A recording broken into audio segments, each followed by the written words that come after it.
भाई 5.1 surround sound वाली sound bar with satellite speakers, और वो भी इतने छोटे से डब्बे के अंदर। एंड सबसे एक्साइटिंग पार्ट पता क्या है भाई, सिर्फ 10,000 रुपीज पे लॉन्च हो रही है। और उसके अलावा कह रहे भाई साहब डॉल्बी ऑडियो और बढ़िया थिएट्रिकल एक्सपीरियंस मिल जाएगा और साइज छोटा और आवाज बहुत बढ़िया है। मैंने कहा डब्बा खोलूंगा, पहले चेक करूंगा फिर बताऊंगा। तो मैं इतना डब्बा खोल लेता हूँ, तो इतना सब्सक्राइब मार दो। ईमानदारी से बताना करना है नहीं करना। ओहो, क्या कह रहे हैं भाई साहब, एक्सेसरीज इनसाइड। अरे बड़ी खतरनाक पैकिंग करके दी है भाई, आंडे की ट्रे वाली। ये बहुत सारी सामग्री, जिसमें सबसे पहले तो एक रिमोट मिल जाएगा जैसे जेब्रॉनिक्स के हर स्पीकर के साथ मिलता है। एक्स्ट्रा स्क्रूज वगैरह भी हैं फॉर वॉल माउंट, थोड़ी रबर ग्रिप्स वगैरह, QR कोड, ओहो और स्क्रूज वगैरह है भाई साहब, और कुछ वॉल माउंट की एक्सेसरीज। और ओ भाई साहब वॉल माउंट के एंगल्स भी दे रखे हैं बॉक्स में, एंड एक ऑक्स केबल भी है। उसके अलावा यहाँ पे हमारे को एक पावर अडाप्टर मिल जाएगा, लंबी लंबी तारें। ओहो बड़ा छुटका सा मामला है भाई। छोटी सी साउंड बार भाई साहब, छोटा सा सबवूफर, और भाई दो छोटे छोटे सैटेलाइट स्पीकर्स। यार इसके बॉक्स पे मैंने पढ़ा था 380 वॉट का टोटल आउटपुट है। मुझे लग नहीं रहा ये कुछ 380 वॉट वाला हिसाब किताब। क्या उतनी साउंड आ पाएगी? बजा के देख लेते हैं। और भाई सैटेलाइट स्पीकर की तार भी अच्छी खासी लंबी है। ये कुछ 10 फुट के आसपास ही हो गया, उसके बाद 20 फुट के आसपास की वायर लग रही है। यार एक चीज की कमी फील हुई मुझे, जब डब्बे में इतना कुछ डाल ही रहे थे, HDMI भी डाल देते, बिकॉज HDMI ARC का सपोर्ट भी है ना। बाली तुझे क्या लग रहा, कैसी आवाज होगी इसकी? बढ़िया, मेरे हिसाब से छोटे सेटअप पे बढ़िया रहेगी। हाँ ऐसी कुछ ना, छोटे रूम वगैरह के लिए, छोटे सेटअप के लिए है ना। आपकी हाइट के हिसाब से ठीक है साउंड बार का साइज। अच्छा फर्स्ट इंप्रेशन तो भाई साहब देखो हो ही जाए आवाज का। वैसे जो रूम का साइज है जहां पे हम शूट कर रहे हैं ये 10 बाय 12 का है, तो उस हिसाब से जज करेंगे कि हाँ भाई कैसी साउंड है कैसी नहीं है। वो ये ज्यादा तेज नहीं बज रही।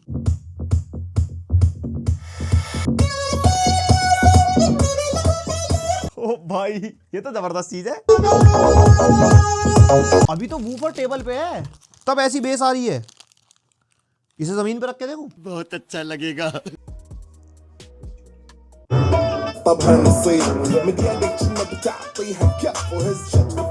और अभी तो हम ये ब्लूटूथ से बजा रहे हैं, अभी HDMI ARC वाला मामला नहीं करा। तो मैं इसको टीवी पे सेटअप करता हूँ, एक्सपीरियंस करता हूँ और फिर मिलता हूँ आपसे।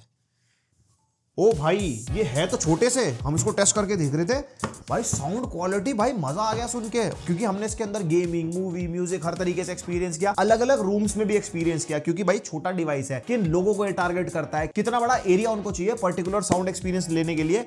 और इसके साइज पर मत जाना, साइज डजंट मैटर, समझ रहे हो। अब देखो साउंड के बारे में तो ऑब्वियसली बात करेंगे, लेकिन पहले डिजाइन से शुरू करते हैं। सबसे पहले साउंड बार भाई दिखने में छोटी सी है, लेकिन इसकी ना बिल्ड क्वालिटी काफी सॉलिड है। यहाँ पे जो पॉलीकार्बोनेट की क्वालिटी यूज हो रखी है बढ़िया है। ऊपर हमारे को 4 बटन्स मिलते हैं, रबराइज्ड टेक्सचर में है, ऊपर ब्रांडिंग वगैरह हो रखी है। और लेफ्ट टू राइट सामने होते हुए मेश ग्रिल मिल जाएगी मेटल की, और पीछे की साइड हमारे पोर्ट्स वगैरह है। एंड यस वॉल माउंट भी आप इसको कर सकते हो, जैसे मैं अनबॉक्सिंग में दिखा रहा था, बहुत सारा ताम झाम है इसके डब्बे में, तो उसके थ्रू वो बंदे फिगर आउट कर ही लेते हैं। देन आ जाते हैं हमारे सैटेलाइट स्पीकर्स। ये इंटरेस्टिंग है, इसके बारे में भी आगे बात करता हूँ। पावर वाला मामला थोड़ा डिफरेंट है। यहाँ पे ऊपर जेब्रॉनिक्स की ब्रांडिंग है, इसमें भी मैश ग्रिल वगैरह दे रखी है, और नीचे रबर ग्रिप्स है। अगर आपने इनको कहीं पर रख रखा है तो ग्रिप इनकी बनी रहे। और नीचे की तरफ देख सकते हो माउंट के लिए यहाँ पे स्पेस दे रखी है। इसके साथ ना बॉक्स में कुछ ये निकला था हमारा, तो उसको ऐसे लगा के और L शेप में करके आप इसको वॉल पे भी स्क्रू कर सकते हो, या फिर सेम इस साइज का आपको स्क्रू अगर मिल जाए तो आप इसको ट्राइपॉड माउंट भी कर सकते हो, मतलब जैसे आपको अपने रूम में सेट करना हो। देन आ जाता है सबवूफर। ये भी छोटा सा है दिखने में, लेकिन वही है जैसे एक सबवूफर होता है, पूरा वुडन बिल्ड में है। सामने की तरफ बेस रिफ्लेक्स पोर्ट है, और बॉटम में हमारे को पैसिव रेडिएटर मिल जाता है, और ये वायर्ड कनेक्ट होता है हमारे साउंड बार में। इवन सैटेलाइट स्पीकर्स भी वायर्ड ही कनेक्ट होते हैं, लेकिन वायर अच्छी खासी लंबी है, तो आराम से रूम में कहीं भी आप एडजस्ट कर सकते हो। 20 फुट के आसपास की वायर है सैटेलाइट स्पीकर्स की। तो अगर आपका एक नॉर्मल रूम साइज भी है, जैसे मेरा ये वाला रूम साइज है, तो इसके हिसाब से भी बढ़िया आपको कहीं पे भी सैटेलाइट स्पीकर लगाना है और आराम से लगा पाओगे। Then coming on to the ports, पीछे सबवूफर वाला पोर्ट है, और SR और SL जो पोर्ट है ये हमारे सैटेलाइट स्पीकर्स के लिए, left and right. Power input का पोर्ट मिल जाएगा, ऑप्टिकल पोर्ट भी है, USB पोर्ट। इसके अंदर अगर आपको पेन ड्राइव लगानी हो अप टू 32 GB तक सपोर्ट करता है। ओनली MP3 फॉर्मेट, घर में किसी को गाने वाने भजन कुछ लगा के देना तो उसमें काम आ जाएगी। देन यहाँ पे एक ऑक्स पोर्ट है, लैपटॉप स्मार्टफोन जहाँ पे भी ऑक्स का सपोर्ट है वहां पे कनेक्ट करना, और HDMI पोर्ट मिल जाएगा for ARC, audio return channel. और अगर आपको पीक आउटपुट चाहिए, डॉल्बी ऑडियो का मजा चाहिए, तो भैया टीवी पे लगाओ, HDMI ARC के थ्रू कनेक्ट करो, मजा आ जाता है। और अब थोड़ी तकनीकी बातें करते हैं। ये 5.1 सराउंड साउंड के साथ आता है। अब तुमने देखा होगा ना कोई 5.1.2 लिखा होता है किसी साउंड बार के अंदर, बेसिकली उसके अंदर ना टॉप फायरिंग स्पीकर भी होते हैं। अब ये 5.1 कैसे है, यहाँ पे हमारे को बार में सामने की तरफ 3 स्पीकर मिल जाते हैं 55 वॉट के, और इसके सैटेलाइट स्पीकर भी 55 वॉट के हैं। जो 2 ये हो गए तो 5 तो ये हो गए 0.1 यानी कि हमारा सबवूफर। एंड जो सबवूफर है वो 105 वॉट का है। टोटल आउटपुट हमारा 380 वॉट का है। अब देख रहे हो ये जरा सी 380 वॉट का आउटपुट देती है। एंड पहली बार मैं ऐसा देख रहा हूं कि जितने वॉट के स्पीकर साउंड बार में लगे हैं और सैटेलाइट स्पीकर भी उतने ही वॉट की है, वरना हमेशा सैटेलाइट स्पीकर्स कम वॉट के होते हैं for surround sound experience. And इसी का ना एक टाइप का इंपैक्ट है जो हमारे को साउंड में मिलता भी है। अब यहाँ पे एक्सपीरियंस की बात करते हैं। सबसे पहले अगर आप म्यूजिक वगैरह सुनोगे, ये एक बेस्ट पॉसिबल साउंड आपको देगी 10,000 के प्राइस पॉइंट पे, क्योंकि 10,000 के आसपास में मैंने स्पीकर्स वगैरह टेस्ट करे हैं। नॉर्मली भाई ब्लूटूथ पोर्टेबल स्पीकर आते हैं, पार्टी स्पीकर आते हैं, लेकिन अगर आपको बढ़िया म्यूजिक एक्सपीरियंस चाहिए, आपको गाने सुनने का बहुत शौक है ना, ये आपको बहुत बढ़िया एक्सपीरियंस देंगे, क्योंकि सैटेलाइट स्पीकर भी इक्वल थ्रो देते हैं, पूरा रूम कवर होता है और गाने वाने सुनने मजा आता है, बेस भी अच्छी मिलती है। देखो ऐसा नहीं कहूंगा ना बहुत ज्यादा ही वेवी बेस आपको मिलेगी, एकदम धर धर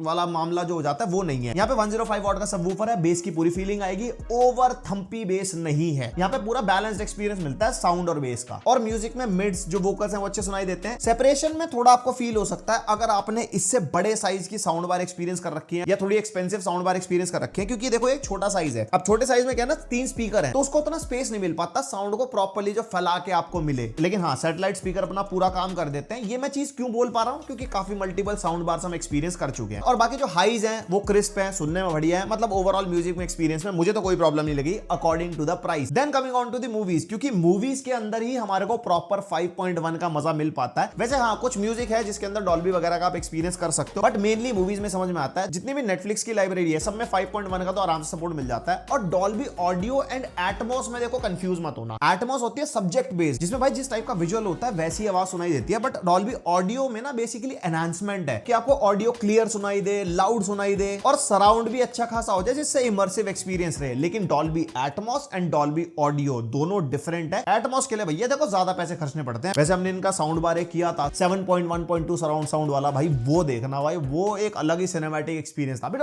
पैसे भी भैया ज्यादा 30,000 रुपीज के आसपास था, ज्यादा महंगा नहीं, ऐसे 3 आ जाएंगे। एंड मूवीज में हमने नेटफ्लिक्स में RRR, एनिमल या स्पाइडरमैन, जितने भी नेटफ्लिक्स में हमारे को समझ में हमने मूवीज एक्सपीरियंस करी। और जैसे आप नेटफ्लिक्स की ऐप ऑन करते हो तो डॉल्बी ऑडियो लिख के आ जाता है इसकी स्क्रीन पे सामने। एंड उसके अंदर भाई कमरे में फुल फिलिंग एक्सपीरियंस, मतलब पूरे कमरे से इक्वली आवाज आ रही थी, क्योंकि मैंने बताया सैटेलाइट स्पीकर की वॉटेज 55 वॉट है। और वहां पे भाई डायलॉग्स हैं, सेपरेशन है, लेफ्ट एंड राइट्स भाई पता लगते हैं। भाई जब लेफ्ट से कुछ निकलता है ना, जैसे स्पाइडरमैन का क्लाइमैक्स सीन में देख रहा था, उसके अंदर साउंड डिजाइन काफी बढ़िया है। एंड लेफ्ट एंड राइट्स वो स्टीरियो सेपरेशन भाई वो पता लगता है। और ये लाउड अच्छे खासे हैं तो वो और ज्यादा पता लग पाते हैं। जैसे मैं जुरासिक वर्ल्ड देख रहा था, उसके अंदर जितने भी डायनासोर्स वाले सीन है ना, उसमें ना कुछ सीन्स ऐसे हैं जिसमें आपको कैरेक्टर दिखाई दे रहा है, लेकिन डायनासोर्स की आवाजें भी साइड में आती हैं कि हाँ जंगल है, लेफ्ट से कोई आवाज आ रही है, राइट से कोई आवाज आ रही है। और वो भाई ऐसा लग रहा था कि लेफ्ट में सच में कुछ है, तो मैं देखा भाई स्पीकर से आ रही है आवाज, वो वाली चीज। और वो इनके मामले में इंपैक्टफुल इसलिए भी है क्योंकि ये लाउड बहुत है स्टीरियो स्पीकर, तो आपको ना पूरा एकदम फुलफिलिंग एक्सपीरियंस मिलेगा रूम में। स्टिल मैं फिर से क्लियर कर देता हूं, जो भी डॉल्बी एटमॉस हो गया या 7.1.2 या 5.1.2 जिसके अंदर वर्टिकल स्पीकर भी होते हैं साउंड बार में, वो और ज्यादा इमर्सिव एक्सपीरियंस देते हैं। उतना इमर्सिव नहीं है, बट हाँ 10,000 रुपीज के आसपास में जितनी इमर्सिवनेस ये बना पाता है मूवीज में, वो काफी बढ़िया है। उसके अलावा इसके अंदर हमारे को डिफरेंट इक्वलाइजर मोड्स मिल जाते हैं, जिसके अंदर music, movie, voice, live, sports, different modes हैं। एंड यहाँ पे मेरे को थोड़ी कमी फील हुई जब हम मोड चेंज करते हैं ना, तो EQ1, EQ2 और नंबर लिख के आता है, तो इसकी यूजर मैनुअल में देख के हमें समझ में आया कौन सा मोड कौन सा है। और उसके बाद फिर वो याद हो गए थे कि किस नंबर पे कौन सा मोड है, क्योंकि वो साउंड एक्सपीरियंस भी चेंज हो जाता है। तो जैसा आप कंटेंट देखोगे आप अपना इक्वलाइजर चेंज कर लेना। बट हाँ, इसके अंदर इतनी अच्छी खासी डिजिटल डिस्प्ले थी, तो अगर वो प्रॉपर पूरा अल्फाबेटिकल लिख के आता ना तो ज्यादा बढ़िया होता, रेदर देन दिस 1 2 3 4। इसमें थोड़ा समझने में कंफ्यूजन हो जाती है। और बाकी यहाँ पे सेटिंग्स आइकन है रिमोट पे, इसके थ्रू आप इसकी बेस, मिड्स, ट्रेबल, सराउंड वगैरह आप एडजस्ट कर पाओगे। उनके डिफरेंट अल्फाबेट्स आते हैं एंड वो आराम से पता लग जाता है। उसमें तो आपको समझ आ भी जाएगा क्या चीज कम ज्यादा हो रही है, अपने आप से ट्वीक कर लो। और अगर आपको उसको रीसेट करना है तो बस सेटिंग्स आइकन को होल्ड करके रखो 2 सेकंड के लिए, जो डिफॉल्ट वैल्यू होगी वो हो जाएगी। हमने अपने कंटेंट में ना बेस को फुल रखा था, ट्रेबल को हमने मिड पे रखा था, सराउंड हमने बढ़ा दिया था। हाँ, जो इसके मिड्स हैं, जो वोकल्स हैं, वो 0 लेवल पे ज्यादा बढ़िया एक्सपीरियंस दे रहे थे, इवन -2 या -3, क्योंकि जब उसको हम पुश कर रहे थे ना तो डायलॉग्स बहुत श्रिल और शार्प हो जा रहे थे। तो ऐसा लग रहा था सारी चीजें सप्रेस हो रही है और डायलॉग्स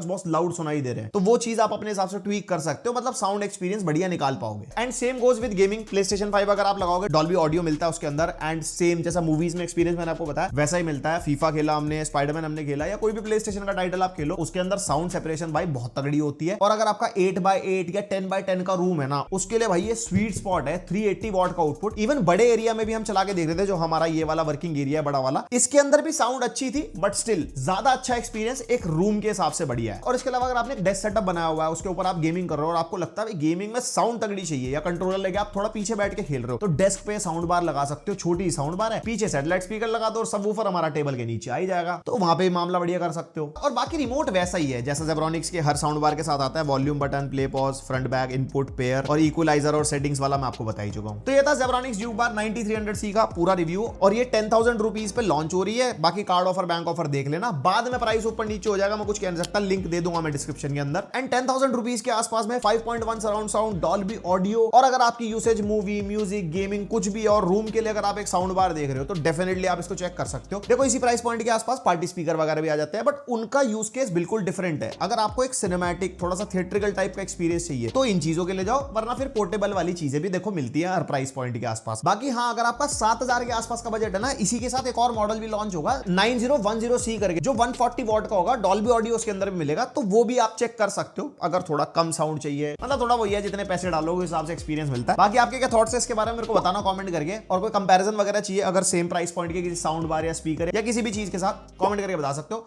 लाइक शेयर सब्सक्राइब कर सकते हो। मिलते हैं नेक्स्ट वीडियो, अब तक के लिए बाय।